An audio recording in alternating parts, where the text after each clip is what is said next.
Power star Pawan Kalyan ఈ పేరు తెలియని వారుండరు. టాలీవుడ్ లో ఎంత స్టార్ హీరోనో ప్రత్యేకంగా చెప్పనక్కర్లేదు.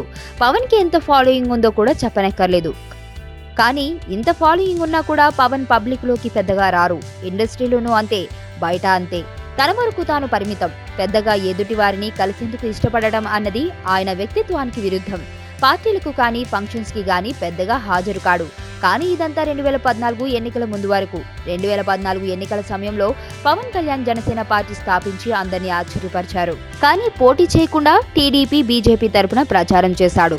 పార్టీ పెట్టాక పవన్ లో చాలా మార్పులు వచ్చాయి. ప్రజలతో పాటు అభిమానులకు కూడా బాగా దగ్గరవుతున్నాడు. ఇందుకు సాక్ష్యమే ఈ సంఘటన. సాధారణంగా పవన్ కళ్యాణ్ షూటింగ్ ప్రాంతానికి బయట వాళ్లను ఎవరిని అనుమతించరు. షూటింగ్ పూర్తి కాగానే ఆయన నేరుగా తన ఇంటికి వెళ్లిపోతారు.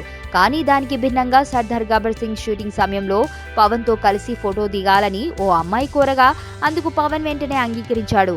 ఆ యువతితో కలిసి ఫోటో దిగాడు. సాధారణంగానైతే ఆయన ఇటువంటి వాటికి దూరం. కానీ ఎందుకనో పవన్ మారారు. ఈ మార్పు చూసి ఇండస్ట్రీ జనాలు సైతం ఆశ్చర్యపోతుండగా అభిమానులు మాత్రం సంబరం చేసుకుంటున్నారు.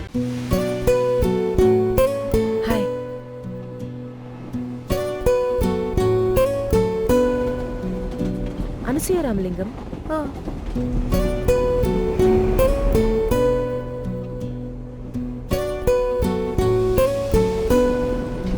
ఆనంద్ విహారీ. అదే ఆ